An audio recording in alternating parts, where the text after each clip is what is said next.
Okay, so last class में हमने friction topic, friction को हमने स्टार्ट कर लिया था, उसके कुछ इंपॉर्टेंट पॉइंट्स मैंने बता दिए थे, पर क्वेश्चंस वगैरह थोड़े से स्टार्ट हुए थे। तो अब थोड़ा सा और आगे बढ़ते हैं अपन, और सब तरह के क्वेश्चंस अब अच्छे से देखते हैं। चलिए, तो जितनी थ्योरी थी फ्रिक्शन की वो तो हम सब कवर कर चुके हैं, अब हमें क्वेश्चन ही मेनली उसके समझना है। तो क्वेश्चन के थ्रू ही स्टार्ट कर रहे हैं। एक हमारे पास ब्लॉक है जो एक हॉरिजॉन्टल सरफेस पे रखा है। इस ब्लॉक पे एक फोर्स में लगा रहा हूं इस तरह से F, उसका वर्टिकल से एंगल थीटा है, वर्टिकल से एंगल थीटा है। The friction coefficient between block and the surface is given as mu. The friction coefficient between block and the surface is given as mu. The mass of block is m. The mass of block is m. It is given that block is not moving. Block is not moving. आपको बता रखा है कि block नहीं चल रहा है। अब आपको बताना है find force of friction between block and the surface, between block and surface. करिए।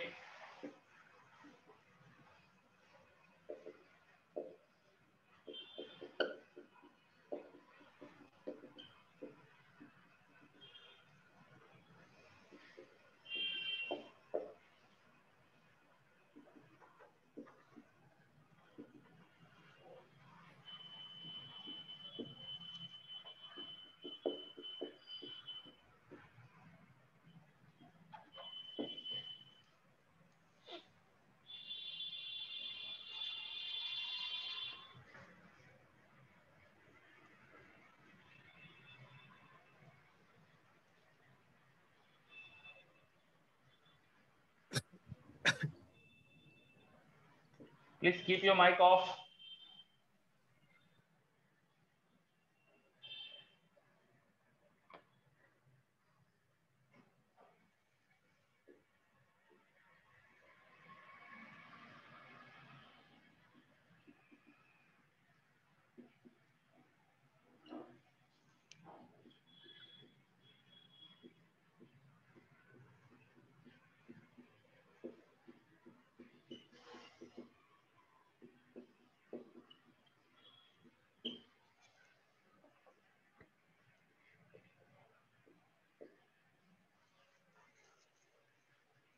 दो क्वेश्चन दिए मैंने, ऊपर एक क्वेश्चन दिया है जिसके दो पार्ट है, और नीचे एक क्वेश्चन है जिसमें ग्राफ बनाना है, लिखा है क्या करना है। ट्राई करिए, एक बार आप अटेम्प्ट कर लीजिए।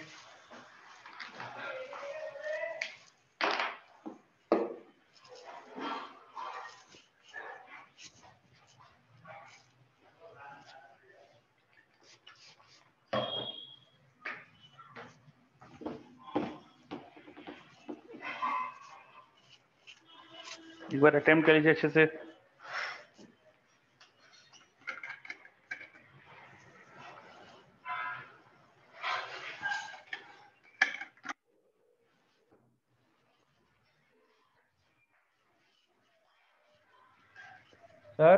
हाँ बोलिए। दूसरे क्वेश्चन में block is moving then what will क्या लिखा आगे? Then what will be your answer. वो दिख नहीं रहा क्या अच्छे से? थोड़ा छोटा लग रहा है। थोड़ा छोटा है। What will be your answer.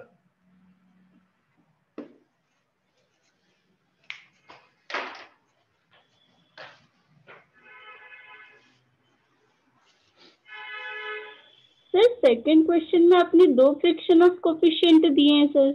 हाँ, दोनों में ही दो दिए हैं मैंने, म्यू एस और म्यू के। फ्रिक्शन के कोफिशिएंट स्टैटिक और काइनेटिक दो तरह के होते हैं।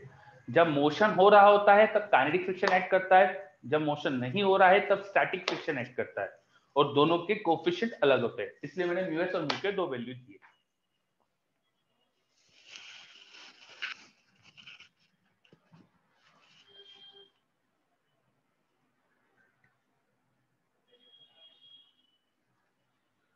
चलिए, काफी टाइम हो गया दिए हुए, तो आई थिंक कुछ तो कर लिया होगा आपने।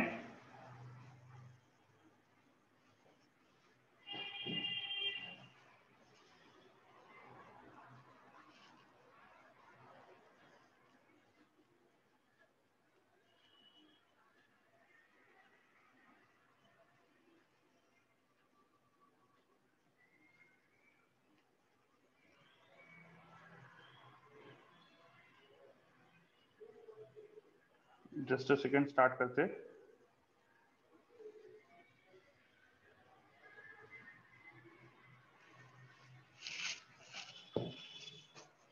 ओके, सो सॉल्यूशन देखते हैं अब इन क्वेश्चंस का। इन फर्स्ट क्वेश्चन हमें दिया है ब्लॉक इज नॉट मूविंग, दिया है कि ब्लॉक नहीं मूव कर रहा है। अगर ब्लॉक मूव नहीं कर रहा है तब हम ये श्योर है कि ब्लॉक मूव नहीं कर रहा है तो फ्रिक्शन स्टैटिक होगा। In that case friction will be static, क्योंकि ब्लॉक तो मोशन में नहीं है, तो फ्रिक्शन यहाँ पे स्टैटिक है। और जो स्टैटिक फ्रिक्शन होता है उसकी वैल्यू रिक्वायरमेंट के अकॉर्डिंग लगती है, उसकी वैल्यू हम डायरेक्ट नहीं बता सकते, उसकी वैल्यू देखेंगे कि भाई रिक्वायरमेंट कितनी है। अगर हम ब्लॉक का एफबीडी देखें, उस पर सारे फोर्सेस को रिजॉल्व करके दिखाऊं मैं हॉरिजॉन्टल वर्टिकल दो डायरेक्शन में फोर्स रिजॉल्व कर रहा हूं। तो एफ का एक कंपोनेंट नीचे की तरफ आ जाएगा एफ कॉस थीटा, एफ का कंपोनेंट हॉरिजॉन्टल आ जाएगा एफ साइन थीटा, एक इसका वेट होगा नीचे की तरफ mg, यहां से नॉर्मल लग रहा होगा n, और एक फ्रिक्शन फोर्स लग रहा होगा ऑफकोर्स जो रिलेटिव मोशन की टेंडेंसी के अपोजिट लगेगा। Block has a tendency to move in this direction, block के आगे जाने की टेंडेंसी है, तो फ्रिक्शन उसे रोकने के लिए उल्टी डायरेक्शन में फोर्स लगाएगा। अब अगर रोक रहा है तभी तो स्टैटिक फ्रिक्शन या ब्लॉक नहीं मूव कर रहा दिखेगा अपन को, तो फ्रिक्शन ने रोक लिया। इन दैट केस ये आपको श्योर हो गया कि हॉरिजॉन्टल मूवमेंट नहीं है, तो फ्रिक्शन की वैल्यू f sin थीटा के बराबर होनी चाहिए। In that case friction should be equal to f sin theta. In that case friction should be f sin theta. But अगर ब्लॉक मूव कर रहा है तब तो हमारा आंसर होना चाहिए म्यू के इंटू एन। अगर मोशन हो जाता है तो फ्रिक्शन की वैल्यू सिंपली मोशन की वजह से म्यू के एन लिख देंगे अपन, काइनेटिक फ्रिक्शन लगता है तब, और उसकी वैल्यू सिर्फ म्यू के इंटू एन होती है। तो म्यू के की वैल्यू तो क्वेश्चन में गिवन है हमें, वो जो भी दी है उसको ऐसे कैसे लिख देंगे हम, इंटू नॉर्मल फोर्स। नॉर्मल ढूंढना पड़ेगा आपको, क्या होगा आप देखेंगे यहाँ पे नॉर्मल बैलेंस कर रहा है एमजी और एफ कॉस थीटा को, तो नॉर्मल आना चाहिए MG plus F cos theta, ये आना चाहिए नॉर्मल की वैल्यू। तो ये होना चाहिए सेकंड पार्ट का आंसर और ये होना चाहिए फर्स्ट पार्ट का आंसर। चलिए क्या क्लियर है आपको? फ्रिक्शन का, स्टैटिक फ्रिक्शन का सर हमने फॉर्मूला लिखा था mu S into N sir. Mu S into N, ये फॉर्मूला नहीं लिखा था मैंने, गलत बोल रहा हूँ। सर डायरेक्टली प्रोपोर्शनल का रिलेशन ड्राइव किया था सर। वो स्टैटिक फ्रिक्शन के बारे में नहीं लिखा था, अच्छे से पढ़ो क्या लिखा था। सर दोनों में ही हमने सेम ही एक्सप्रेशन लिखा था सर। पूरी चीज पढ़ो ना, सिर्फ फॉर्मूला पढ़ने से काम नहीं होता, पूरा पढ़ो क्या लिखा था, क्या लिखा था हमने, पूरा पढ़ो सर। पूरा रीड करो सर। हाँ। It acts according to requirement up to a limit to stop relative and it acts opposite to tendency of relative motion. हाँ आगे। Limit up to which friction force can act is known as limiting friction. आगे। Yes. क्या Then समझ में? yes sir, I got it sir. वो जितना मतलब friction लग रहा है सर उसके अकॉर्डिंग उसके अपोजिट डायरेक्शन में एडजस्ट हो जाएगा सर, रिलेटिव मोशन की टेंडेंसी। और फ्रिक्शन की जो मैक्सिमम वैल्यू लग सकती है ना, जो मैक्सिमम लग सकती है वो होती है म्यू एस इंटू एन, है ना, ये मैक्सिमम वैल्यू होती है। और पर फ्रिक्शन जो होता है वो इससे कम भी लग सकता है, फ्रिक्शन वैल्यू, फ्रिक्शन की फोर्स की वैल्यू इससे कम भी पॉसिबल है, तो फ्रिक्शन की वैल्यू उसकी मैक्सिमम वैल्यू से कम भी हो सकती है, समझे? इसलिए कभी फ्रिक्शन को म्यू एस इंटू एन नहीं कहते अपन, फ्रिक्शन की maximum value mu s N होती है, तो फ्रिक्शन को लिखेंगे less than equal to mu S into N. अगर आप लिख देते हैं friction equal to mu S into N तो एक गलत होता है, वो इक्वल कब होगा जब लिमिटिंग फ्रिक्शन लग रहा हो, हमें पता नहीं लिमिटिंग लगेगा कि नहीं लगेगा तो आप डायरेक्ट नहीं बोल सकते। Yes sir. सर अगर यहाँ पे एफ साइन थीटा के साथ कोई एडिशनल फोर्स और होता तो फिर सर हम उसे इंक्लूड करते ना इसमें सर, साइन थीटा के साथ और होता तो ऑफ कोर्स इसे इंक्लूड करते, बिल्कुल सही कहा हमने। जो भी ब्लॉक के मोशन को रोकने के लिए रिक्वायर्ड फ्रिक्शन है उतना फ्रिक्शन लगता है, ठीक है? Thank you sir. ओके चलिए, तो ये आ गया हमारा पहला क्वेश्चन। क्या इसमें और कोई डाउट है किसी को भी? मेरे पास कोई मैसेज नहीं आ रहा है अभी तो, चलिए नो डाउट, वेरी गुड। आगे बढ़ते, अगला क्वेश्चन, सेकंड क्वेश्चन लिखा हुआ है मैंने, वो अटेम्प्ट करिए जल्दी से। तो पहला हटा दे रहा हूं, ये सेकंड क्वेश्चन अटेम्प्ट करिए जल्दी से।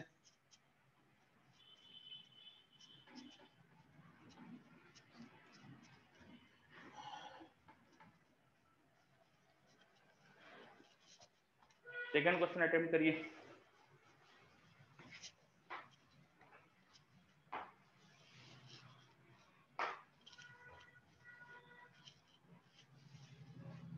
आपसे सेकंड क्वेश्चन में मैंने दिया है कि एक ब्लॉक है जो हॉरिजॉन्टल सरफेस पर रखा है, ग्रेविटी नीचे की तरफ है, फ्रिक्शन कोएफिशिएंट्स की वैल्यू म्यू एस और म्यू के दी गई है, एक फोर्स लगाया है इस पर हॉरिजॉन्टल डायरेक्शन में, which is increasing with time. Force is increasing with time. Linearly time के साथ बढ़ रहा है. आपको ग्राफ दिया है इस फोर्स का. अब आपको ड्रॉ करना है फ्रिक्शन वर्सेस टाइम का ग्राफ. करिए try.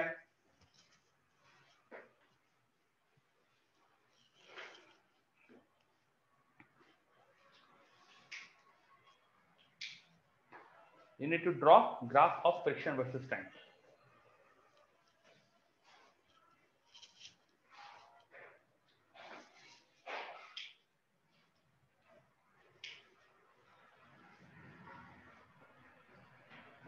Sir, initially increased, then after constant, sir. बिल्कुल सही, ऐसे ही कुछ होना चाहिए. देखिए, पहले जब तक स्टैटिक फ्रिक्शन की लिमिट, पहले हम एफबीडी बनाते हैं. तो ब्लॉक का अगर एफबीडी बनाएंगे, उस पर आगे एक फोर्स एफ है ना. मैं ग्रीन से दिखा देता हूँ फोर्सेस. एक आगे फोर्स एफ है, उसका वेट लग रहा होगा नीचे एमजी.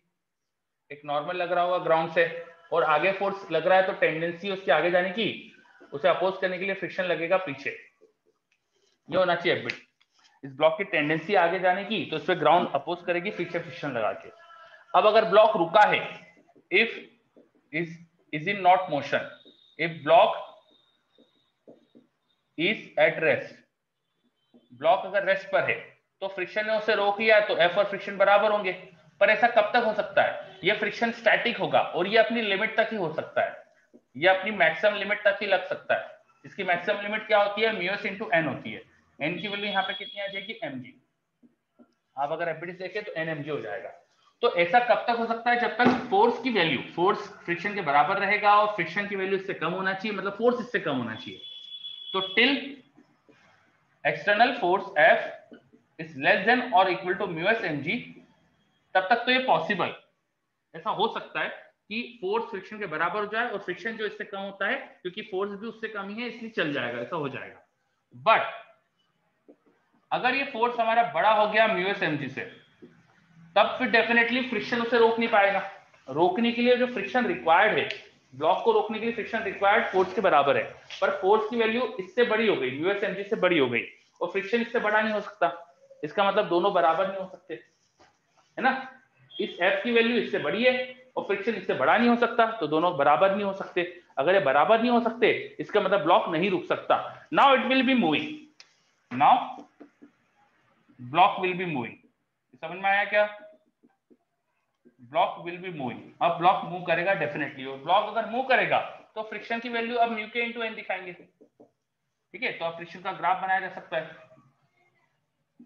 जब तक एक्सटर्नल फोर्स म्यूएस mg से कम है, जब तक इससे कम है, तब तक तो फ्रिक्शन उसके बराबर ही है ना. तो ग्राफ को जैसा बनना चाहिए, एक लिमिट तक तो फ्रिक्शन और फोर्स बिल्कुल एक जैसे बढ़ेंगे.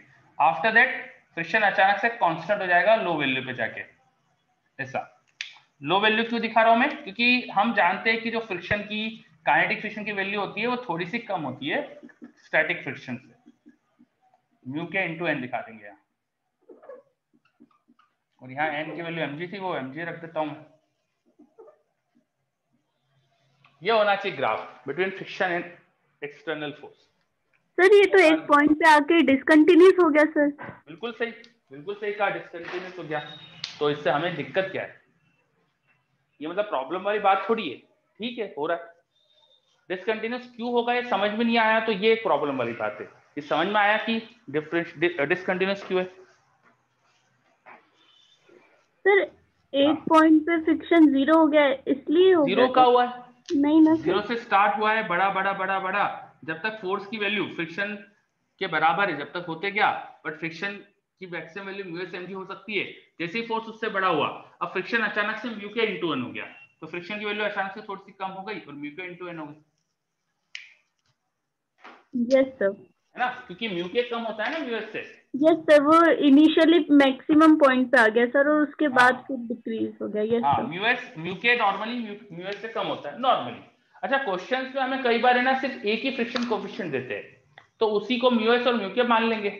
अगर म्यूएस और म्यू के अलग नहीं दिया, सिर्फ एक फ्रिक्शन कोएफिशिएंट दिया, तो वही म्यूएस है हमारे लिए और वही म्यू के है. इन दैट केस फिर आपका ग्राफ होता है बढ़ता, फिर यही कांस्टेंट हो जाता, अगर ऐसा दिया होता तो. Clear? Yes sir.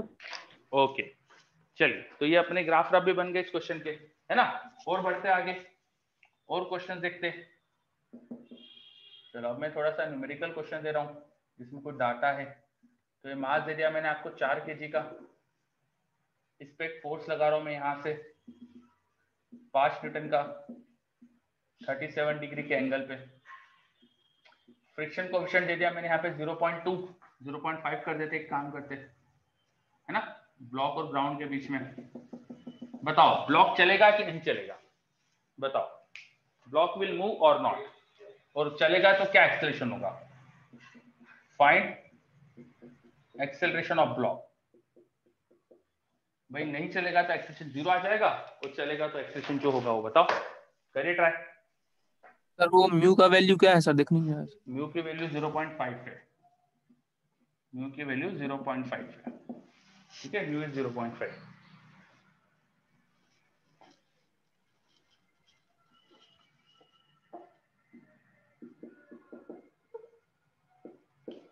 Mu is 0.5, करिए ट्राई।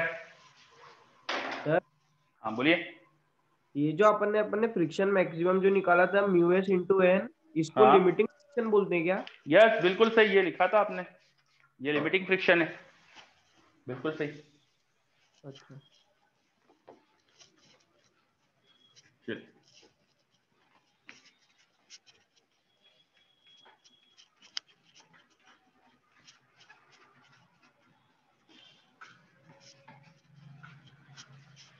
करिए जल्दी से क्वेश्चन, वो आंसर आ रहे हैं मेरे पास, चेक करता हूं मैं।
चलिए काफी आंसर्स आ रहे हैं मेरे पास। सुमित ने नहीं कुछ लिखा है, मैं देख लेता हूँ क्या लिखा है। मूव करेगा सर नहीं, अच्छा ठीक है, चलो चेक करते, सॉल्व करता हूं मैं भी। सबसे पहले एफबीडी हमें बनाना चाहिए। एनएलएम के सारे क्वेश्चन में सबसे बड़ी चीज होती है एफबीडी बनाना। अगर एफबीडी बनाया तो सब हो जाएगा, एफबीडी नहीं बनाया तो सब गड़बड़ हो सकती है। तो एफबीडी बनाते सबसे पहले तो फोर्सेस दिखाते सारे जो जो लग रहे। तो एक तो मुझे दिख रहा है कि इसका मास 4 kg है, तो 4 इंटू जी 10 ले लो तो 40 न्यूटन का नीचे फोर्स लगेगा। जी 10 के आसपास होता है तो उसको 10 ले लिया मैंने, 40 न्यूटन नीचे दिखा दिया। 5 न्यूटन का फोर्स ऐसे लगाया था। इसके दो कंपोनेंट होंगे, एक कंपोनेंट इधर, एक कंपोनेंट ऊपर। तो horizontal component will be 5 sin 37, sin 37 3/5 होता है, इसलिए 3 न्यूटन हो जाएगा, और वर्टिकल कंपोनेंट 4 न्यूटन हो जाएगा।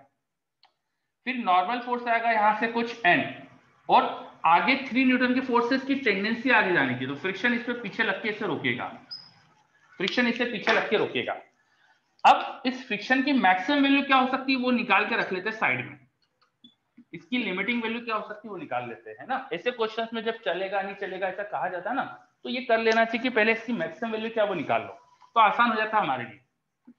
इसकी मैक्सिमम वैल्यू होती है म्यूएस इंटू एन। म्यूएस कितना दिया है 0.5, एन कितना आएगा, ऊपर एन लग रहा है, नीचे 40 न्यूटन और 4, तो 4 मतलब 44 न्यूटन का नॉर्मल होना चाहिए। 44 न्यूटन नॉर्मल, तो ये 22 न्यूटन का आ गया फ्रिक्शन की मैक्सिमम वैल्यू। फ्रिक्शन की मैक्सिमम वैल्यू 20, और आगे जो फोर्स लगा रहे हैं इसको चलाने के लिए वो सिर्फ 3 न्यूटन का है। देखो तो सिर्फ 3 न्यूटन फोर्स लगा रहे हैं और इसको रोकने के लिए फ्रिक्शन अप टू 22 लग सकता है। तो फ्रिक्शन तो आसानी से 3 न्यूटन लग के रोक देगा इसे, है ना। इसका मतलब ये समझ में आ रहा है हमें कि friction is able to stop the motion. हाँ बोलो सर। वो 5 न्यूटन के ये कंपोनेंट सर हॉरिजॉन्टल में 4 होगा, वर्टिकल में 3। Yes sir. 5 Yes, cos sir. 37। हाँ यार सर देर बाद बोला यार आपने, मैंने साइन बोल दिया था उसको, सॉरी। वर्टिकल में 3 होगा तो उसको मैं थोड़ा सा चेंज कर देता हूँ, यहाँ पर आएगा 43।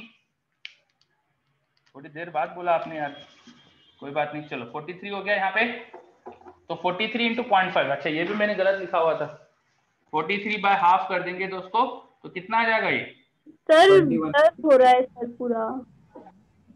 तो 40 प्लस 3 43 हो गया। फ्रिक्शन कोएफिशिएंट 0.5 था तो 0.5 इंटू 43 यही होगा ना फ्रिक्शन की maximum value. Sir screen blur दिख रही है सर। स्क्रीन ब्लर दिख रही है, ओके। स्क्रीन ब्लर यार मुझे तो ठीक दिख रही है, आप एक बार चेक कर लो आपकी तरफ, है ना। नहीं सर, दिख रही है स्क्रीन ब्लर। क्या है सर?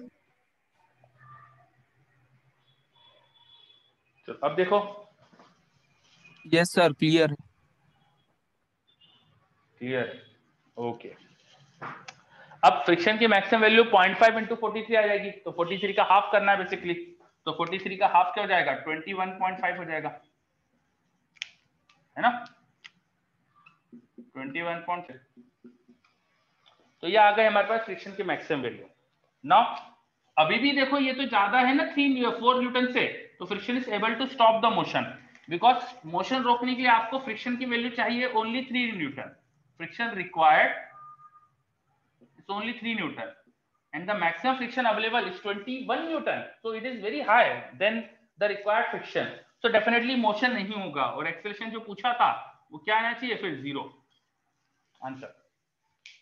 आया समझ में?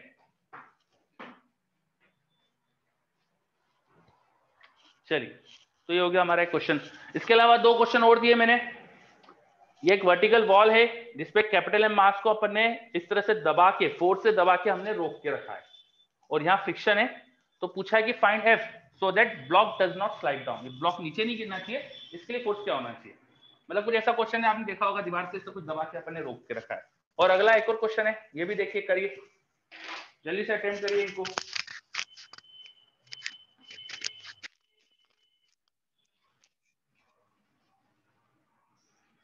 ये आंसर्स आ रहे हैं मेरे पास, मैं आपको टाइम दे रहा हूं 1 मिनट का, ठीक है।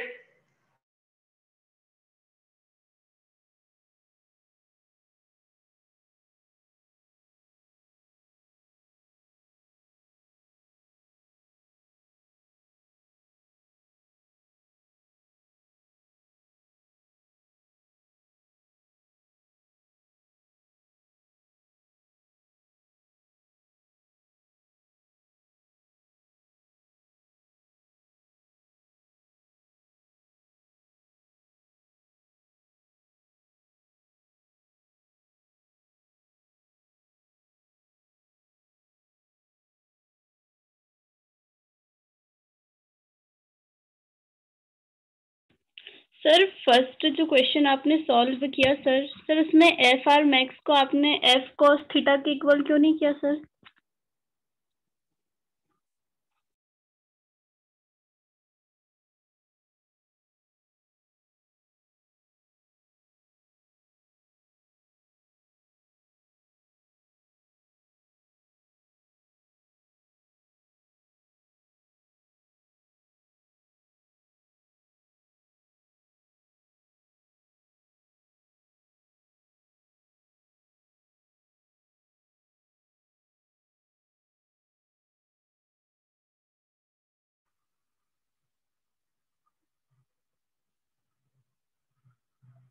ओके चलिए, मैं सुनाई दे रहा हूँ क्या? Yes sir. Yes sir. Good. हाँ सर, 2 क्वेश्चन और दिए थे मैंने।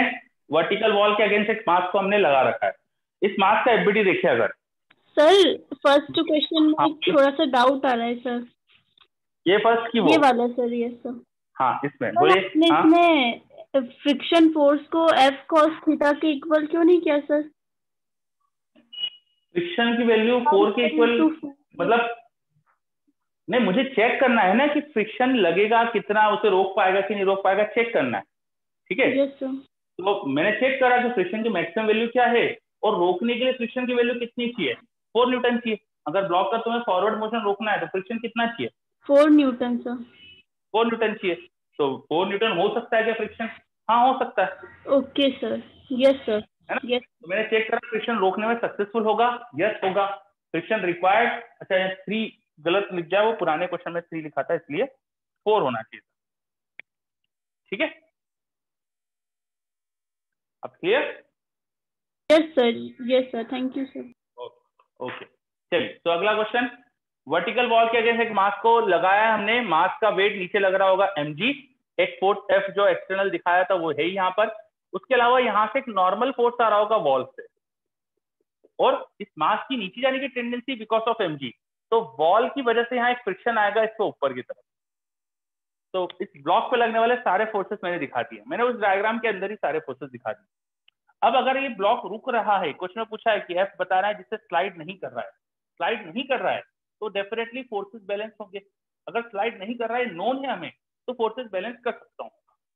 ठीक है, तो फोर्सेस बैलेंस कर दिए, तो एफ और एन देखो एक दूसरे के अपोजिट है, वो इक्वल होना चाहिए, और एमजी नीचे, फ्रिक्शन ऊपर, फ्रिक्शन की वैल्यू एमजी होना चाहिए। बट फ्रिक्शन की वैल्यू जो होती है वो less than equal to mu S into N होती है। फ्रिक्शन की value less than equal to mu S into N होती है। म्यू एस अलग से दिया तो है नहीं मुझे, तो म्यू को म्यू ही लिख दूंगा मैं। तो यहां से मुझे समझ में आया कि mg less than equal to mu into N होना चाहिए। अच्छा, n की वैल्यू f के बराबर थी, यहाँ से f की वैल्यू आ गई, f greater than equal to क्या हो गया, mg बाई म्यू। बस ये सिंपल सी कंडीशन आ गई f पर। तो मुझे जिस चीज पर कंडीशन निकालना थी मैंने नॉर्मल उसके टर्म में निकाल लिया, और ये फ्रिक्शन की जो लिमिट होती है ना, बस ये अप्लाई कर दी कि फ्रिक्शन की value less than equal to mu N होना चाहिए। बस इससे सारे कंडीशन वाले क्वेश्चन हो जाते हैं। जैसे ये भी कंडीशन वाला क्वेश्चन, इसमें पूछा है कि f निकालो so that m does not slip with respect to capital M। तो ऐसे जितने भी क्वेश्चन होते हैं ना कंडीशंस वाले, उन सब में फ्रिक्शन वाली कंडीशन से क्वेश्चन हो जाते हैं। तो इसको जैसे करा है वैसे अब ये भी ट्राई करो एक बार, ये ट्राई करो। काफी बच्चों के आंसर्स आ गए मेरे पास, ठीक है, मैं उनके लिए नया क्वेश्चन दे देता हूँ यहाँ पर।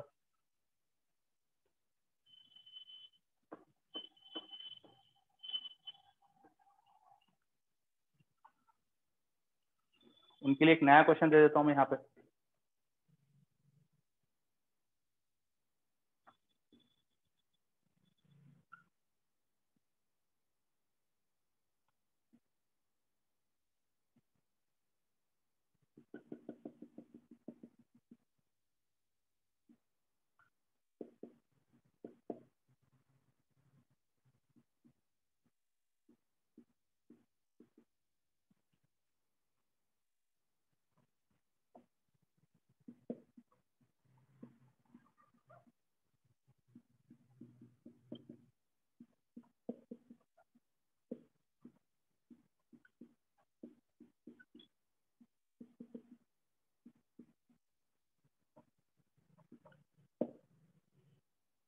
चलिए, एक नया क्वेश्चन दिया है, उसके अलावा ये तो हो गया क्वेश्चन। इसमें कोई डाउट तो नहीं है, इसे हटा दूं क्या? ये हटा दूं, मैं ये वाला क्वेश्चन हटा रहा हूँ, ठीक है।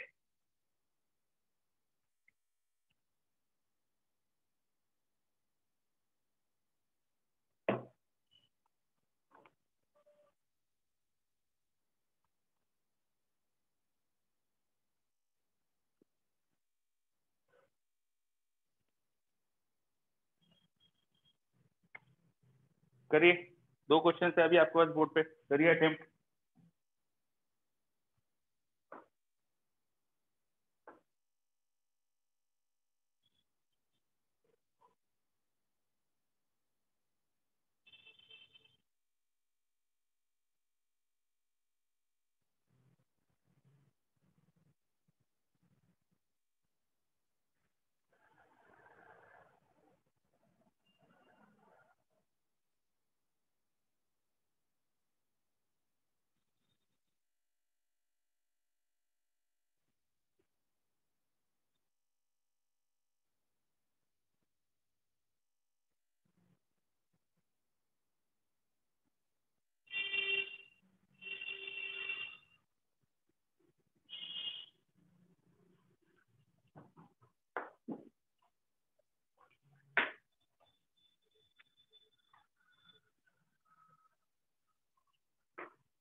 क्या बात है, आंसर नहीं आया अभी तक मेरे पास?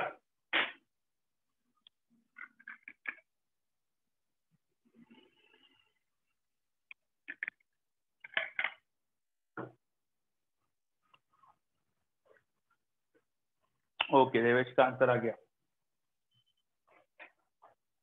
चलिए, तो इस क्वेश्चन में हमें पूछा है एफ निकालना है so that M does not slip with respect to capital M. ये छोटा एम बड़े एम के रिस्पेक्ट में स्लिप नहीं होना चाहिए। इसका मतलब क्या समझा आपने? ये अगर सही समझोगे तो क्वेश्चन सही हो जाएगा, या गलत समझोगे तो क्वेश्चन गलत हो जाएगा। बताइए, स्मॉल एम बड़े एम के रिस्पेक्ट में स्लिप नहीं कर रहा है, इसका मतलब क्या समझा? बताइए, एनीवन? स्मॉल एम बड़े एम के रिस्पेक्ट सर में स्मॉल एम जो नॉर्मल लगा रहा है बिग एम पे वो फोर्स के बराबर है। ये कैसे मतलब आया? स्लिप नहीं करने का मतलब ये कैसे आया? स्लिप नहीं करने का मतलब क्या होता है? मतलब इस वर्ड को अगर अपन बिल्कुल ट्रांसफर करें, हिंदी में अगर ट्रांसलेट करें तो क्या निकलेगा? इसको हिंदी में कन्वर्ट करें तो क्या होगा? मतलब जो स्मॉल एम है वो सर उससे जुड़ा हुआ है बॉक्स, मतलब इससे ऊपर नीचे नहीं जा रहा है। स्लिप करने का मतलब ये होता है ना, फिसल नहीं रहा है इसके ऊपर। Yes sir. ट्रांसलेट करो तो it's not sliding over capital M, वो कैपिटल एम पर स्लिप नहीं कर रहा है, मतलब उस पर फिसल नहीं रहा है। तो स्मॉल एम इस पे फिसलेगा तो कैसे फिसल सकता है? क्या इसको आगे जाके फिसलना बोलते हैं? नहीं, ऊपर नीचे जाने को फिसलना बोलते हैं। तो बड़े एम के रिस्पेक्ट में फिसल नहीं रहा है, मतलब ये ऊपर नीचे नहीं जा रहा है। ऊपर नीचे नहीं जा रहा है। अच्छा, ये ऊपर नीचे नहीं जा रहा है, लेकिन ये दोनों अगर जुड़े हुए हैं तो बड़े एम और छोटे एम दोनों पे फोर्स की वजह से दोनों एक्सीलरेट भी करेंगे। दोनों पे देखिए फोर्स है तो दोनों एक्सीलरेट करेंगे। इसका मतलब मुझे ये समझ में आया कि दोनों का एक्सेलरेशन है वो फॉरवर्ड होना चाहिए। मान लेते वो एक्सेलरेशन ए है और छोटा एम इसके रिस्पेक्ट में नीचे नहीं जा रहा है, इसका मतलब इसके नीचे कोई एक्सेलरेशन नहीं, नीचे कोई एक्सेलरेशन नहीं है, तो इससे फोर्सेस बैलेंस होना चाहिए। एक तो नीचे फोर्स लग रहा है mg और इस पे यहां से लग रहा होगा कुछ नॉर्मल, और इनके बीच का फ्रिक्शन ही इस mg को बैलेंस करना चाहिए, अदरवाइज कोई फोर्स तो है नहीं इससे। अब जो फ्रिक्शन इस पे लगा ऊपर, वही फ्रिक्शन बड़े एम पे नीचे लगेगा। बड़े एम ने इससे ऊपर फ्रिक्शन लगाया तो बड़ा एम वही फ्रिक्शन नीचे फील करेगा। नॉर्मल इससे पीछे की तरफ फील होगा। Equal and opposite reaction forces होते हैं। बड़े एम पे उसका वेट नीचे दिखा देंगे कैपिटल एम जी, नीचे से एक नॉर्मल कुछ लगा देंगे अपन, एन जी या इंडेक्स बोल दो, इंडेक्स बोल दिया मैंने। और एक्सटर्नल फोर्स आपने एक दिखा रखा था यहाँ पर एफ, वो भी दिखाना चाहिए मुझे। तो ये बन गया प्रॉपरली एफबीडी दोनों ब्लॉक्स का। ये दोनों ब्लॉक का मैंने एफबीडी बनाया। क्या क्लियर है आपको एफबीडी? यहाँ पे फिसलना नहीं, स्लाइडिंग नहीं होना, इसका मतलब ये निकाला कि दोनों एक ही एक्सेलरेशन से आगे चलेंगे। बड़े एम के रिस्पेक्ट में छोटा एम ऐसे ऊपर नीचे स्लाइड नहीं करेगा। Small m will not slide up and down, it can go with capital M in this direction. ये मतलब निकला इस लाइन का। तो ऐसा कुछ होना चाहिए। अब दोनों का एक्सप्रेशन सेम होना चाहिए, हमें समझ में आ गया। तो इसकी इक्वेशंस वगैरह बना के हम कर सकते हैं। इसके हम इक्वेशंस वगैरह बना सकते हैं और आगे सॉल्व कर सकते हैं। तो इक्वेशंस बना लेते हैं। चलिए, कैपिटल एम को देखो, आगे फोर्स पीछे नॉर्मल, हॉरिजॉन्टल तो और कोई फोर्स ही नहीं है, तो आगे का फोर्स माइनस पीछे का फोर्स इज इक्वल टू होना चाहिए मास इनटू एक्सेलरेशन। इसका एक्सेलरेशन है, इसका ध्यान रखना, फोर्स बैलेंस मत कर देना। दूसरे ब्लॉक पे देखो, आगे नॉर्मल लग रहा है और कोई फोर्स ही नहीं उस पर हॉरिजॉन्टल, तो वो होना चाहिए मास इनटू एक्सेलरेशन।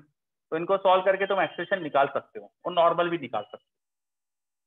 ठीक है, नॉर्मल की वैल्यू एम आ गई, नॉर्मल ऊपर रखो तो एक्सेलरेशन आ जाएगा। तो एक्सेलरेशन आ जाएगा हमारे पास F by capital M plus small M, और नॉर्मल की वैल्यू आ जाएगी small m into F upon small M plus capital M. ये नॉर्मल और एक्सेलरेशन दोनों की वैल्यू आ गई। अब छोटे एम को देखो, वर्टिकल नहीं जा रहा है ऊपर नीचे, तो friction should be equal to mg, सही है क्या? But friction should be lesser than its maximum value which is mu into N. ठीक है, और n कितना होगा यहाँ अभी निकाला था, तो we can write mg should be less than equal to mu into N, और n की वैल्यू थी m into F upon m plus m। तो ये फ्रिक्शन वाली जो कंडीशन होती है ना, कि फ्रिक्शन अगर स्टैटिक है तो अपनी मैक्सिमम वैल्यू से कम होगा, लिमिटिंग वैल्यू से कम होगा, इससे ही सारे क्वेश्चन हो जाते हैं। हमें f निकालना था तो f की कंडीशन देखो यहीं से आ गई। बस अब f की कंडीशन को अरेंज कर दो, ये स्मॉल एम कैंसल, f निकालना है तो f greater than equal to क्या हो जा रहा है, ये g into M plus M upon mu, ऐसा बन रहा है मेरे पास। ये आ रहा है answer, this should be the answer. बोलो समझ में आया? सर ब्लॉक स्लिप नहीं करेगा तो फ्रिक्शन फोर्स ज्यादा होना चाहिए ना सर, तो mg शुड बी। एक मिनट, ब्लॉक स्लिप नहीं करेगा तो फ्रिक्शन फोर्स ज्यादा होना चाहिए, ये समझ नहीं आया मुझे। स्लिप नहीं कर रहा है इसका मतलब फ्रिक्शन mg को बैलेंस कर रहा है, ये मतलब निकाल सकता हूँ। स्लिप यस नहीं सर, करना यस सर। मतलब एक्सेलेरेशन जीरो तो फोर्स बेल ज्यादा होना समझ नहीं आया। सर लेस देन का साइन लगाया है ना सर आपने। फ्रिक्शन म्यू एन से तो कम ही होता है ना हमेशा, वो तो फ्रिक्शन की प्रॉपर्टी है ना। Yes sir. फ्रिक्शन की वैल्यू म्यू एन से कम ही होती है, मैक्सिमम लिमिट से कम होती है, उसके बराबर होती है। सही है? Yes sir. और कोई डाउट किसी भी को भी बताइए। सर फ्रिक्शनल फोर्स एम वाले पे क्यों लग रहा है कैपिटल एम पे? हाँ, वो फ्रिक्शन फोर्स दोनों को इक्वल एंड अपोजिट होता है हमेशा। Friction force action reaction pair force होता है। जब कैपिटल एम स्मॉल एम पे ऊपर फ्रिक्शन लगाएगा तो स्मॉल एम कैपिटल एम पे नीचे भी फ्रिक्शन लगाएगा। Equal and opposite action reaction pair force होते हैं। Yes sir. जो भी दिक्कत है पूछना चाहिए, बहुत अच्छा करा आपने पूछ के। और कोई डाउट किसी को भी? Any other doubt? चलिए, मेरे पास कोई डाउट और आ नहीं रहा है। क्या है, पूरा आंसर क्लियर है अच्छे से?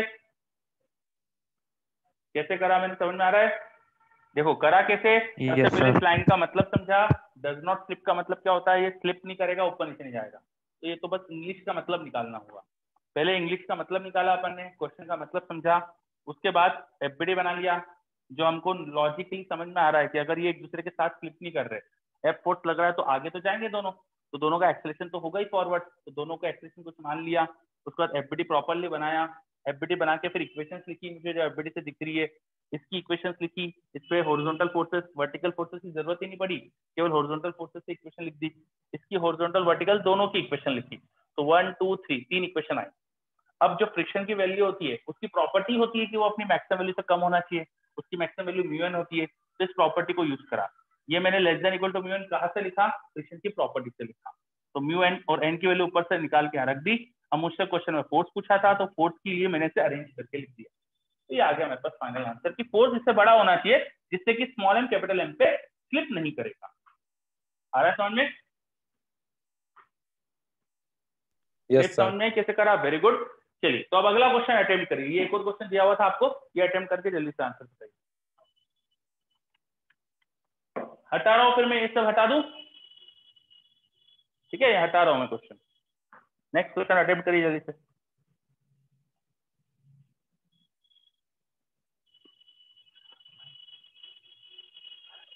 सर सेकंड वाला स्यूडो फोर्स से कुछ रिलेट होएगा? सूडो फोर्स से भी कर सकते हो, बिना सूडो फोर्स के भी कर सकते हो। एक्सेलरेशन डिफर होएगा ना दोनों का, क्योंकि देखिए, सूडो फोर्स लगाना नहीं लगाना आप पर डिपेंड करता है। सूडो फोर्स कब लगाना है? जब नॉन इनर्शियल फ्रेम में जाकर देखो। अगर नॉन इनर्शियल फ्रेम में जाके देखोगे तो सूडो फोर्स लगाना पड़ेगा, और नॉन इनर्शियल फ्रेम में जाके नहीं देखोगे तो सूडो फोर्स नहीं लगाना पड़ेगा। तो प्योरली आपकी इच्छा होती है। क्वेश्चन में कोई कहता नहीं कि सूडो फोर्स से करो, यहाँ कहीं लिखा नहीं है ना? वो आपकी इच्छा है।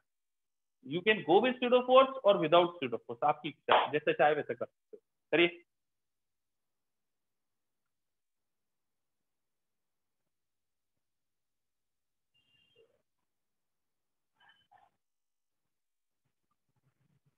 चलिए अटेम्प्ट करिए लिखे से।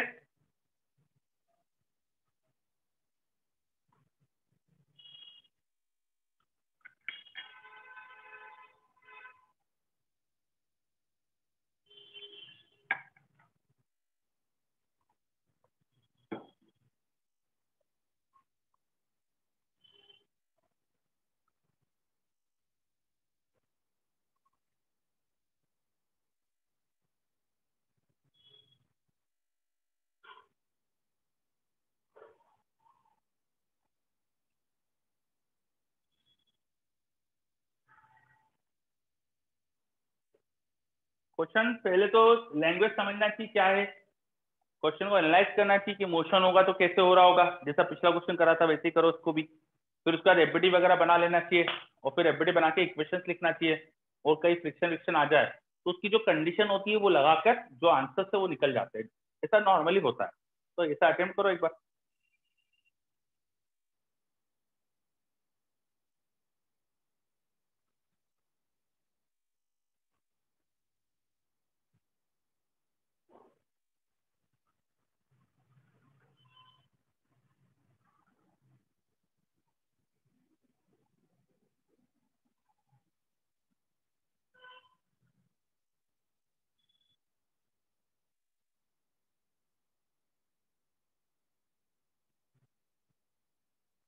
वेज के साथ एंगल थीटा ले ले सर। हाँ थीटा एंगल दिया है उसमें, लिखा नहीं था मैंने, सॉरी। ये थीटा एंगल ले लीजिए, this is angle, this angle is theta. करिए अटेम्प्ट।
चलिए, कोई आंसर नहीं आया अभी तक मेरे पास, क्या बात है?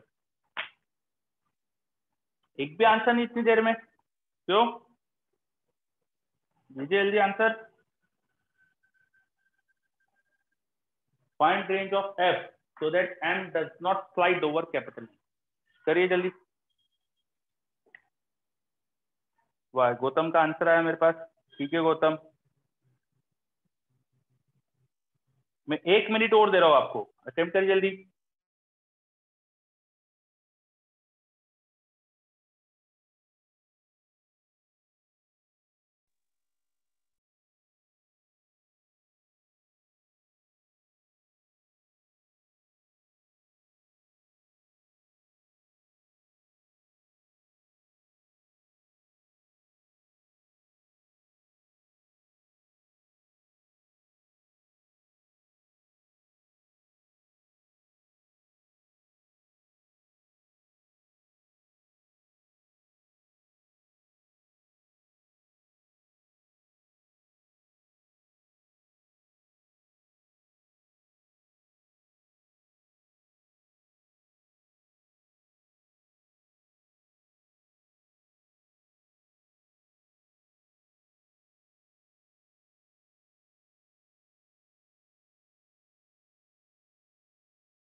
ओके, काफी आंसर्स आ रहे हैं मेरे पास अब।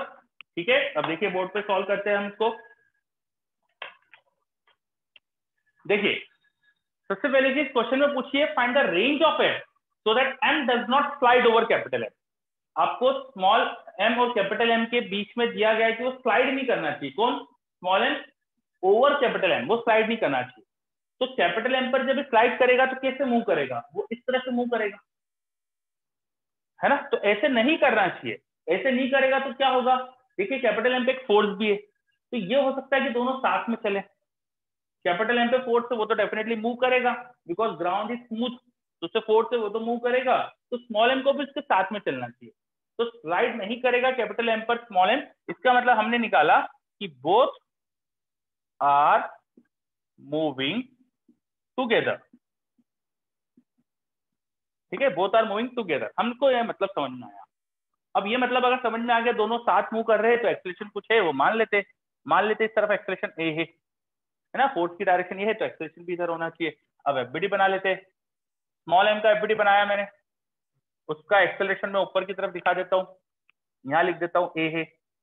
एफबीडी में बाकी फोर्सेस, एक तो वेट लग रहा होगा नीचे mg, वो mg के अपन हॉरिजॉन्टल वर्टिकल कंपोनेंट कर सकते हैं, पर फिलहाल मुझे नहीं करना, मैं ऐसे लिख रहा हूँ। एक नॉर्मल फोर्स लगेगा इस पे n, और फ्रिक्शन है, देखिए वहां पर फ्रिक्शन की वैल्यू किधर लगेगी, फ्रिक्शन किधर लगेगा। तो अगर एक्सेलरेशन इधर है तो फ्रिक्शन हो सकता है ऐसा लगे, हो सकता है ऐसा लगे, मुझे नहीं पता, हमें नहीं पता कि फ्रिक्शन किधर लगेगा। ठीक है, तो अभी फ्रिक्शन के लिए काम करते रुक जाते हैं और कैपिटल एम का भी एफबीडी बना लेता हूँ, फिर सोचेंगे फ्रिक्शन के डायरेक्शन के बारे में। कैपिटल एम पर उसका एक वेट नीचे की तरफ लगेगा, कैपिटल एम जी, ग्राउंड से एक नॉर्मल लगेगा, उसे n1 बोल देते हैं। चलो, नीचे स्मूथ सरफेस है तो फ्रिक्शन तो होगा नहीं, फिर एक नॉर्मल इस पे ऐसा भी लगेगा। अब जरा इस n को देखते हैं, ये n कैपिटल M पे लग रहा है, यहाँ पर आपने एक्सटर्नल F फोर्स भी लगाया था, ये F जितना ज्यादा होगा डेफिनेटली एक्सेलरेशन इसका भी ज्यादा आने वाला होगा, टेंडेंसी ज्यादा आएगी। और एक्सेलरेशन अगर ज्यादा है, एक्सेलरेशन इसका ज्यादा है, तो एक्सेलरेशन प्रोवाइड करने के लिए फ्रिक्शन ऐसा होना चाहिए जो इधर वो कंपोनेंट प्रोवाइड करे। और एक्सेलरेशन कम है तो इस mg का जो कंपोनेंट इधर लग रहा है, या नॉर्मल का एक कंपोनेंट जो इधर लग रहा है, एक नॉर्मल का एक कंपोनेंट जो होगा वो हॉरिजॉन्टल लगने वाला है, वो अगर एक्सेलरेशन से ज्यादा हो गया तो फ्रिक्शन उसे रोकने के लिए ऊपर लगना चाहिए। थोड़ा सा इसको फिर से समझते अपन इस पॉइंट को, इससे फ्रिक्शन की डायरेक्शन समझना स्यूडो फोर्स से थोड़ा आसान हो जाएगा। तो थोड़ा स्यूडो फोर्स से एक बार देख लेते हैं, फिर ग्राउंड फ्रेम में भी देख लेंगे। चलिए, अगर कैपिटल एम के रिस्पेक्ट में देखें स्मॉल एम को, तो रेस्ट पे होना चाहिए, स्लाइड नहीं करने का मतलब तो यही होगा, सही बात है क्या। With respect to capital M, small M should be at rest, अगर उसके ऊपर साइड नहीं करेगा तो उसके साथ चल रहा है तो रिलेटिव एक्सेलरेशन 0 आएगा, अगर रिलेटिव देखेंगे तो रेस्ट पे दिखेगा। सही है क्या, ये चीज समझ में आई क्या, रिप्लाई करिए। या आदि समझ में आदित्य को, तो बाकी बच्चे सुमित को भी क्लियर है, वर्षा को भी क्लियर है, ठीक है। अगर क्लियर है तो आगे बढ़ते फिर। तो कैपिटल एम के रिस्पेक्ट में स्मॉल एम, कैपिटल एम के रिस्पेक्ट में स्मॉल एम स्लाइड नहीं करेगा, स्लाइड नहीं करेगा तो साथ में चलेगा, साथ में चलेगा। तो अगर मैं कैपिटल एम के रिस्पेक्ट में देखता तो इसका एक्सेलरेशन नहीं होता, with respect to capital M small M का एक्सेलरेशन नहीं होता, एक्सेलरेशन 0 दिखता। पर कैपिटल एम के रिस्पेक्ट में देखेंगे तो स्यूडो फोर्स दिखाएंगे, वो स्यूडो फोर्स किधर दिखाएंगे, पीछे की तरफ एम ए, इससे बाकी फोर्सेस दिखा दो mg और एक नॉर्मल। अगर ये एक्सेलरेशन बहुत कम है तो नेट इसकी टेंडेंसी इधर जाने की होगी mg के कंपोनेंट की वजह से। mg का यहाँ कंपोनेंट आएगा mg sin थीटा, और ma का पीछे कंपोनेंट लगेगा ma cos थीटा। ये ma और mg के कंपोनेंट दिखा दिए मैंने, दूसरे कंपोनेंट भी दिखा सकता हूँ, इधर mg का कंपोनेंट mg cos थीटा और इधर ma का कंपोनेंट ma sin थीटा। अब आप अगर देखें mg अगर कम ज्यादा है, ma a छोटा है, तो इसकी टेंडेंसी नीचे आने की है, तो फ्रिक्शन ऊपर लगेगा अगर एक्सेलरेशन कम है तो, है ना, क्योंकि ma cos थीटा कम हो जाएगा। और अगर a बहुत ज्यादा है तो इसकी ma cos थीटा से ऊपर जाने की टेंडेंसी आएगी, तब फ्रिक्शन नीचे लगेगा, है ना। तो अपन ऐसा देख सकते हैं कि इफ a इज लार्ज तो फ्रिक्शन की डायरेक्शन अपवर्ड हो जाएगी, फ्रिक्शन ऐसा लगेगा। इफ a इज स्मॉल तो फ्रिक्शन नीचे की तरफ लगेगा। क्या ये समझ में आ रहा है हमको? तो फिर से रिपीट कर देते चलो। मैंने बोला आपको कैपिटल एम के रिस्पेक्ट में देखो, क्यों, उससे फ्रिक्शन की डायरेक्शन समझना आसान हो जाएगा। With respect to capital M देखेंगे, दोनों का सेम एक्सेलरेशन है, तो कैपिटल एम के रिस्पेक्ट में एक्सेलरेशन 0 दिखेगा, पर स्यूडो फोर्स लगाना पड़ रहा था मुझे हॉरिजॉन्टल, इस तरह से स्यूडो फोर्स लगाया, उसका कंपोनेंट दिखा दिया ma cos थीटा, इधर ma sin थीटा। ये मैंने स्यूडो फोर्स के कंपोनेंट दिखा दिए और एक mg के दो कंपोनेंट दिखा दिए, एक ma cos थीटा नीचे और ma sin theta along the incline. अब देखो, अगर एक्सेलरेशन कम है तो ma cos थीटा की वैल्यू कम आएगी देन mg sin थीटा, तो इसकी टेंडेंसी नीचे जाने की हुई, टेंडेंसी नीचे जाने की, तो फ्रिक्शन ऊपर लग के रोकेगा इसे। इन that case friction will act in upper direction, ठीक है, अगर एक्सेलरेशन कम है। और एक्सेलरेशन सॉरी गलत कर यहाँ पे लिख दिया मैंने, एक्सेलरेशन कम है अगर स्मॉल है तो फ्रिक्शन ऊपर लग के इसको रोकेगा, और एक्सेलरेशन लार्ज है अगर एक्सेलरेशन ज्यादा है तो एक्सेलरेशन ज्यादा होने से ma cos थीटा ज्यादा आ जाएगा, इसकी टेंडेंसी ऊपर जाने की आएगी, तो फ्रिक्शन नीचे लग के इसको रोकेगा। बताइए समझ में आ रहा है क्या ये? सर एक्सेलरेशन Yes, के sir. आपने कंपोनेंट कैसे बनाए हैं? एक्सेलरेशन के कंपोनेंट नहीं बताया मैंने, स्यूडो फोर्स के कंपोनेंट बनाए। देखिए, मैंने with respect to capital M diagram बनाया था, तो यहाँ मैंने स्यूडो फोर्स दिखाया था, और फिर स्यूडो फोर्स की कंपोनेंट दिखाया मैंने एक्सेलरेशन के Yes. कंपोनेंट नहीं लगाया, समझे? Yes sir, thank you sir. हाँ, तो स्यूडो Yes, फोर्स sir. से समझना आसान हो रहा है कि फ्रिक्शन की डायरेक्शन क्या है। तो कभी कभी ऐसा कुछ होता है, हमको किसी फोर्स से कुछ समझना आसान हो जाता है, तो स्यूडो फोर्स से आसान होगा समझना यहाँ पे, तो इसलिए कभी कभी स्यूडो फोर्स यूज कर लेते हैं, पर इसे ग्राउंड फ्रेम में सॉल्व कर सकते हैं वैसे तो अपन।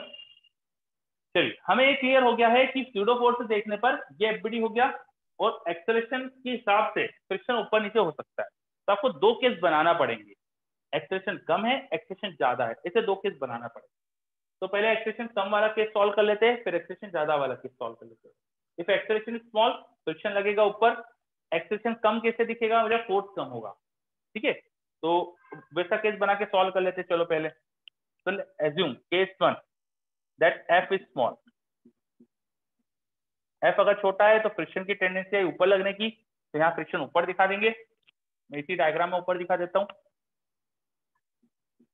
अब with respect to capital M ये स्लाइड नहीं करे तो इसकी इक्वेशंस वगैरह लिख देते हैं अपन।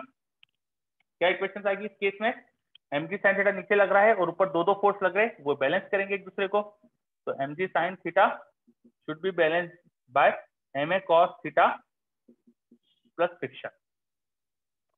वर्टिकल फोर्सेस देखे तो normal should be equal to M A sine theta plus M G cos theta. Normal should be equal to M G cos theta plus M A sine theta.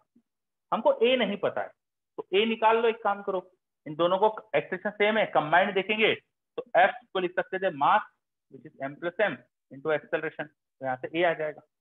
वो ए की value यहाँ रख दो तो normal आ गया। Friction की value यहाँ से निकाल लो, बट फ्रिक्शन जो होना चाहिए वो less than equal to mu into N होना चाहिए। ये हमारी स्टैंडर्ड इक्वेशन होती है, इसको यूज करके जो भी लिमिट वगैरह जो पूछा रहता है वो निकल जाता है क्वेश्चन में। फ्रिक्शन की यहाँ से वैल्यू देखोगे आप तो आपको दिख रहा है M G sine theta minus M A cos theta. ये देखो फ्रिक्शन की वैल्यू ये आ रही है, और वो लेस देन इक्वल टू होना चाहिए म्यू इंटू एन के, और एन की वैल्यू ये रख सकते हो आप M G cos theta plus M A sine theta. अगर आप ए की वैल्यू रख दो which is F by M plus M, तो वो रख के आप एफ की इक्वेशन निकाल सकते हो, और उसे अरेंज करके फिर एफ पे कंडीशन निकाल सकते हो कि एफ क्या होना चाहिए। तो मैं थोड़ा सा अरेंज करता हूँ कि ए वाले टर्म एक तरफ ले जाता हूँ, एम जी वाला टर्म इधर लेके आ जाता हूँ, तो मेरे पास हो जाएगा एम जी कॉमन लेके साइन थीटा माइनस उधर से म्यू कॉस थीटा आ जाएगा लेस देन इक्वल टू, ये एम ए उधर ले गया और एम ए कॉमन ले लेते हैं, तो अंदर आ जाएगा मेरे पास उधर लिखा हुआ था mu sine theta plus cos theta. अब ए की वैल्यू पुट कर दो तो फोर्स पे कंडीशन आती है। देखिए एफ की वैल्यू यहाँ आने वाली है, ए को आप एफ के टर्म में लिखोगे F by M plus M, तो एफ ये सब इधर भेज देना, एफ एक लिमिट से बड़ा आएगा। तो यहाँ से सॉल्व करोगे तो एफ की वैल्यू आ जाएगी ग्रेटर देन इक्वल टू, मैं एक बार लिख देता हूँ एम ए की वैल्यू यहाँ लिखकर फिर अगली स्टेप में कर देता हूँ।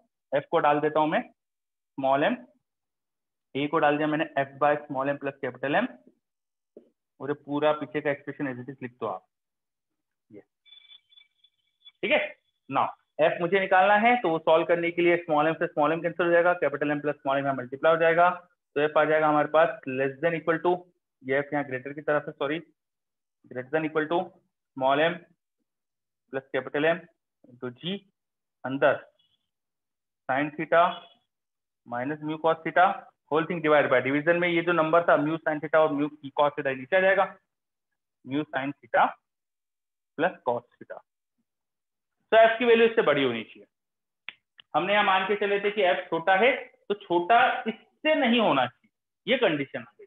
एफ इससे बड़ा होना चाहिए, अगर इससे बड़ा रहेगा एफ तो स्लाइड नहीं करेगा ब्लॉक। ये एफ की लिमिट आ गई lower limit, this is the minimum force जो होना ही चाहिए ताकि स्मॉल एम स्लाइड ना करे। अब ऐसे ही एफ जब बड़ा है वो कंडीशन लेके भी अपन सॉल्व कर सकते हैं, उस केस में फ्रिक्शन नीचे हो जाएगा, तब एफ की एक मैक्सिमम लिमिट आएगी, उस केस में सॉल्व करके देखना, उस केस में F less than equal to एक नंबर आएगा, तो ऐसे करके एफ की एक रेंज आ जाएगी हमारे पास।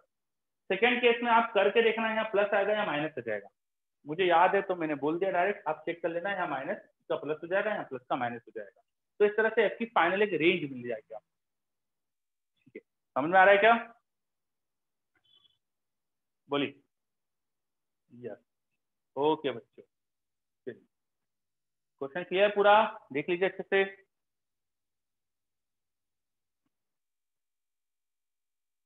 क्या दूसरा पार्ट कर सकते हो इसका? फोर्स को बड़ा मान के, थोड़ा बड़ा क्वेश्चन हो गया तो आपको हो सकता है कि डिफिकल्ट ज्यादा लग रहा हो, पर अगर आप लॉजिकली देखोगे तो इतना डिफिकल्ट नहीं है। ठीक है, फिर से समझा देता हूँ क्वेश्चन। ये स्मॉल एन इसके रिस्पेक्ट में स्लाइड नहीं होना चाहिए, ऐसा कहा है क्वेश्चन में। Find range of F so that small N does not slide over N. तो स्लाइड नहीं होगा तो साथ में चलेगा, साथ में चलेगा तो दोनों का एक्सेलरेशन सेम होगा। तो एफ फोर्स इक्वल टू होना चाहिए एक्सेलरेशन इनटू मास। एक तो ये लिख दिया मैंने डायरेक्ट। उसके बाद अब इसके रिस्पेक्ट में इसका एफबीडी देखा तो इसके रिस्पेक्ट में स्लाइड नहीं करेगा तो फोर्स बैलेंस होना चाहिए। इसके रिस्पेक्ट में देखा तो स्यूडो फोर्स लगाना पड़ेगा because capital M is accelerating, तो हम नॉन इनर्शियल फ्रेम में जा रहे हैं तो स्यूडो फोर्स लगाना पड़ेगा। कितना लगाएंगे? इसका मास इनटू एक्सेलरेशन और डायरेक्शन अपोजिट करेंगे तो एम मैंने पीछे लगाया था, उसके मैंने कंपोनेंट दिखा दिए। फिर मैंने देखा कि अगर ए कम है, एक्सेलरेशन कम है, तब जब फोर्स कम होगा, इन दैट केस एक्सेलरेशन कम आएगा तो M G sine theta will be greater than M A cos theta, तो नीचे आने की टेंडेंसी है, फ्रिक्शन ऊपर लग के रोकेगा। तो एफ अगर छोटा है तो फ्रिक्शन ऊपर लगा दिया, उसको रोक रहा है, ये कंडीशन लगा दी, नॉर्मल निकाला, अपनी स्टैंडर्ड इक्वेशन के friction less than equal to mu N होता है, इसको लिखा, फ्रिक्शन की वैल्यू जो थी वो लिख दी, एन की जो वैल्यू लिखी, ए आ रहा था, ए को यहाँ से पुट करा, सॉल्व करके एफ की कंडीशन आ गई, है ना। ये आ गया हमारे पास एफ की लोअर लिमिट कि एफ इससे बड़ा होना चाहिए। फिर एफ ज्यादा है ऐसा मान के फिर से सब रिपीट करना और आप बड़ी एफ की वैल्यू जो आएगी वो भी निकाल सकते हो। आया क्या समझ में? वर्षा,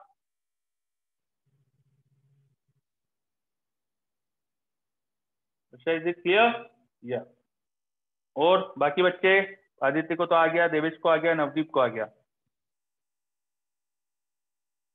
बाकी स्टूडेंट 23 स्टूडेंट है क्लास में। वशिष्ठ, सॉरी वंशिता, अच्छा वशिष्ठ भी है, वशिष्ठ वंशिता दोनों को क्लियर? गुंजन, गुंजन आपको क्लियर? सज्जन को क्लियर, आयुष को क्लियर,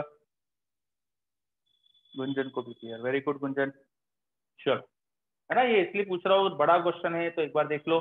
थोड़ा बड़ा है, डिफिकल्ट फील हो रहा होगा, पर ठीक है, आते ऐसे क्वेश्चन करना पड़ेंगे अपन को। ओके, मैं 1 मिनट दे रहा हूँ, अगर कुछ पूछना है तो पूछ सकते हो, अदरवाइज इस क्वेश्चन को हटाते हैं, फिर नया क्वेश्चन करते हैं अपन, नई चीजें समझते हैं।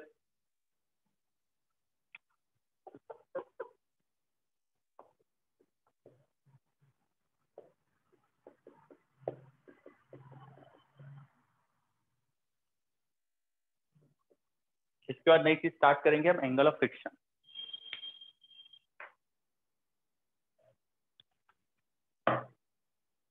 चलिए, सबको क्लियर है इसका मतलब? हटा देते सब ये।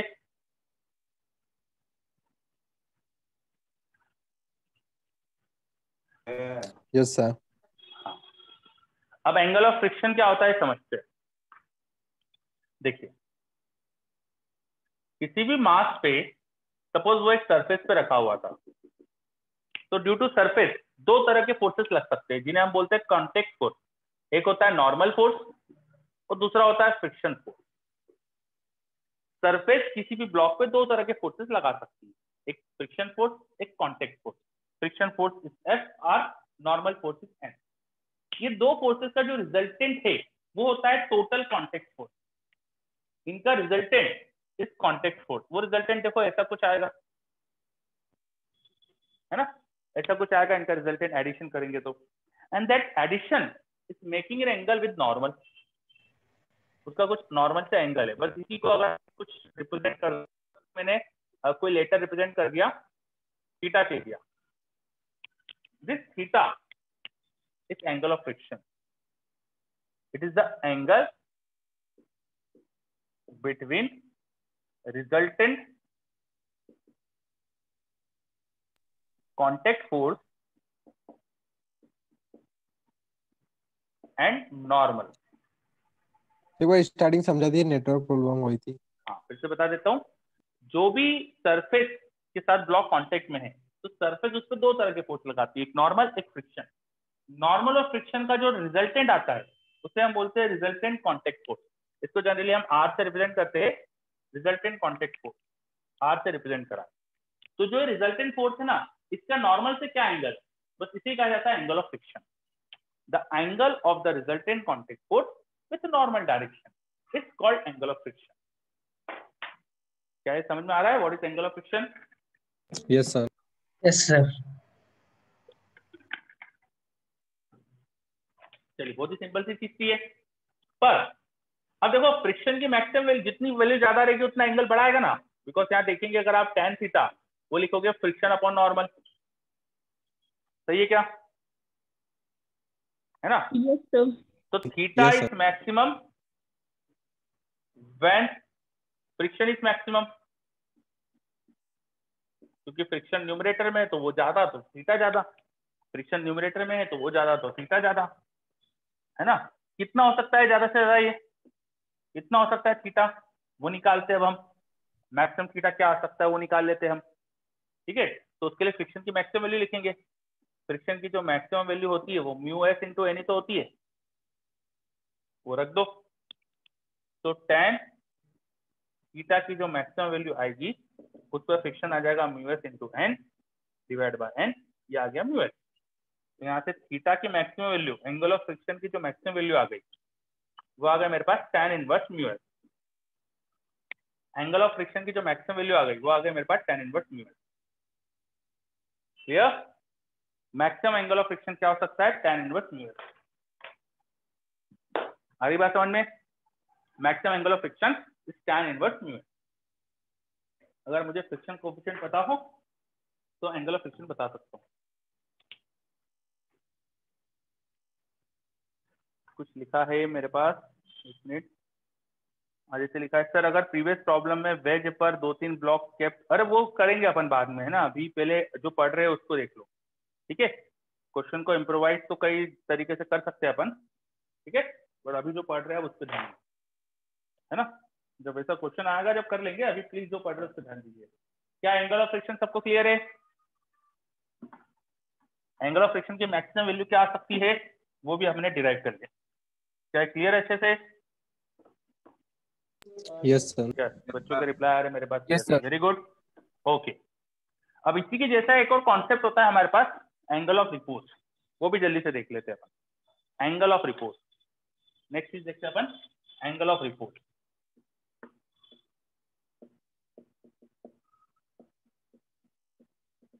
एंगल ऑफ रिपोज, देखिए इसको एक एग्जांपल से बहुत अच्छे से समझ सकते हैं एंगल ऑफ रिपोज को। तो मैं एक एग्जांपल दिखाता हूँ आपको। ये देखिए मेरे पास एक पेन की कैप है, रेड कलर के पेन की कैप, और एक बुक है। इस बुक पे मैंने पेन की कैप को रखा, इसको थोड़ा सा ऐसे एंगल पर रखता हूँ मैं, है ना, तो इजीली टिल्ट हो जाएगी। कुछ और चीज रखते हैं, ये कुछ एक पेंसिल जैसा कुछ है, इसको रखता हूँ, है ना, दिखाई दे रहा है आपको अच्छे से ये रखा हुआ। अब इसको बुक को मैं धीरे धीरे टिल्ट कर रहा हूँ, देखो टिल्ट करते गया, टिल्ट करते गया, टिल्ट करते गया, टिल्ट करते गया, नहीं फिसल रहा है। और अब देखो जस्ट फिसला था तो रुक गया था, फिर से ये देखो पूरा फिसल गया। तो बुक का ये जो हॉरिजॉन्टल से एंगल है, देखो ये बुक को मैंने हॉरिजॉन्टल रखा, ठीक है, बुक को हॉरिजॉन्टल रखने की कोशिश कर रहा हूँ, ये मैंने हॉरिजॉन्टल रखा। और उसको धीरे धीरे इसका एंगल बढ़ाया बढ़ाया बढ़ाया, और एक एंगल पे ये घूमना, एक ये फिसलना चालू हो गया। एक पर्टिकुलर एंगल पे जाके ये फिसलना स्टार्ट हो जाता है।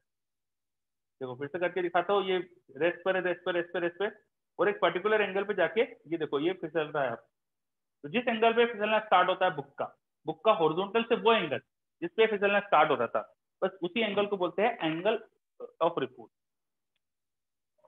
That angle is angle of repose. It is the angle of incline with horizontal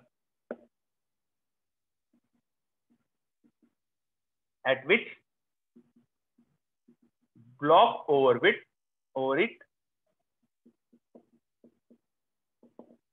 is just sliding, just slide करना स्टार्ट करता है। तो एक इंक्लाइन का हॉरिजॉन्टल से वह एंगल, एक इंक्लाइन का हॉरिजॉन्टल से वो एंगल जिसपे उस पर रखा ब्लॉक जस्ट स्लाइड करता है, ये जस्ट स्लाइड करे, बस इस एंगल को बोला जाता है एंगल ऑफ रिपोज। यही एंगल कहलाता है एंगल ऑफ रिपोज। बात समझ में आ रही है? लॉजिक समझ में आ रहा है एंगल ऑफ रिपोज का? ठीक है। आदित्य ने कुछ लिखा है, bonds of friction between surface and the body break after a particular angle. ऐसा कुछ थ्योरी नहीं है बेटा, ये ऐसा कुछ लैंग्वेज नहीं कहेंगे अपन। बॉन्ड्स ऑफ फ्रिक्शन, ये वर्ड ही अजीब है, ये ऐसा कहीं फिजिक्स में मैंने कहीं डिफाइन नहीं देखा कि bonds of friction bonds of friction नाम की कुछ चीज नहीं होती है। देखो केमिस्ट इंग्लिश की लैंग्वेज के हिसाब से चीजों का कुछ मतलब हो सकता है, बट जरूरी नहीं कि फिजिक्स में वो डिफाइंड हो। फिजिक्स में हमारे कुछ टर्म्स है, कुछ हमारी बोली है, उस बोली को ज्यादा यूज करना चाहिए। तो बॉन्ड्स ऑफ फ्रिक्शन टूटना, ये लैंग्वेज उतनी सही नहीं जा रही। ठीक है, ओके बच्चों, चलिए। तो ये अपने पढ़ा what is angle of repose. Angle of repose just slide करना स्टार्ट करता है ब्लॉक, इसे एंगल ऑफ रिपोज बोलते हैं। अब एंगल ऑफ रिपोज की वैल्यू कितनी होगी वो देखते हैं अपन। तो हाँ बोलिए। सर स्लाइड करना स्टार्ट कर देगा या रुका रहेगा सर? स्टार्ट कर देगा, स्लाइडिंग स्टार्ट हो जाएगी सर? बिल्कुल सही, जस्ट स्लाइडिंग स्टार्ट होगी, बिल्कुल सही। ओके है ना, है ना। उसका एक्सेलरेशन क्या लेंगे हम? क्या एक्सेलरेशन क्या लेंगे सर उस टाइम पे? जस्ट अबाउट टू जीरो, बिल्कुल जीरो। जस्ट पहले अपन देखते हैं कि कब तक रुका रहेगा, पहले वो सिचुएशन देखते हैं। ठीक है, मान लो ये रुका हुआ है। हाँ प्लीज प्लीज ध्यान दीजिए यहाँ पे बोर्ड पे। मान लीजिए रुका हुआ है, ये अगर रुका हुआ है तो इसका एफबीडी देखते हैं। इस पे एक mg का कंपोनेंट अलोंग द इंक्लाइन लगेगा, mg sin थीटा। mg का component along the incline mg sin theta, perpendicular to incline mg cos theta. यहाँ एक लगेगा नॉर्मल और फ्रिक्शन लगेगा पीछे। अगर ये रुका हुआ है तो क्या कहेंगे? If block is not sliding, तो क्या कहोगे आप बताओ? एक तो नॉर्मल mg cos थीटा के बराबर तो होना ही चाहिए था, है ना, क्योंकि इस डायरेक्शन में तो ब्लॉक जा ही नहीं सकता। फिर अगर स्लाइड नहीं कर रहा है तो friction should be mg cos theta, sorry mg sin theta. Am I right?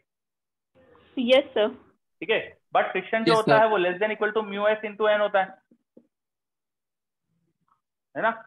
और एन की वैल्यू आपको पता है, यहाँ पर वो रख दो, तो यहाँ से आ जाएगा साइन थीटा, या पूरा लिखता हूं मैं, mg sin theta is less than equal to mu S into N, N is mg cos theta, mg cancel. तो यहाँ से मेरे पास आ गया tan theta is less than equal to mu S. अगर ब्लॉक नहीं चल रहा है तो tan थीटा की वैल्यू इस म्यू एस से कम होना चाहिए। दिख रहा है आपको? tan थीटा की वैल्यू म्यू एस से कम होना चाहिए अगर ब्लॉक नहीं स्लाइड कर रहा है। इस लाइन का और क्या मतलब निकला? अगर स्लाइड नहीं कर रहा है तो tan थीटा म्यू एस से कम होना चाहिए, इसका और क्या मतलब निकल रहा है बताओ, बोलो। स्लाइड नहीं कर रहा है तो tan थीटा म्यू एस से कम होना चाहिए, इसका और क्या मतलब निकल रहा है? सर बैलेंस कर रहा है सर, फ्रिक्शन नहीं, ठीक है वो भी है, पर उसके अलावा tan थीटा म्यू एस से कम तो स्लाइड नहीं करेगा, इसका एक और मीनिंग समझ में आ रहा है। कब स्लाइड करेगा बताओ? जब थीटा से ज्यादा हो जाएगा। बिल्कुल सही, इसका मतलब ये हो जाएगा कि tan थीटा म्यू एस से बड़ा होगा तो स्लाइड करेगा। इसका ये भी तो मतलब निकल रहा है। यस इसका सर। मतलब ये भी निकल रहा है कि it will slide, block will slide, block will slide when tan theta is greater than mu S. Am I right? जब tan थीटा म्यू एस से बड़ा होगा तो स्लाइडिंग स्टार्ट हो जाएगी। तो मिनिमम एंगल क्या है जिस पे स्लाइडिंग हो रही है? मिनिमम एंगल के लिए जस्ट म्यू एस के बराबर कर देंगे, है ना। और tan थीटा की वो मिनिमम वैल्यू जिस पे स्लाइड हो जाएगी उस पे जस्ट ये म्यू एस के बराबर होगा। यहां से थीटा वो मिनिमम जिस पे स्लाइडिंग स्टार्ट होगी वो कितना आ गया? tan inverse mu s. ये आ गई हमारे पास value of angle of repose, और ये वही आ गई जो एंगल ऑफ फ्रिक्शन की वैल्यू थी। आ रहा समझ में?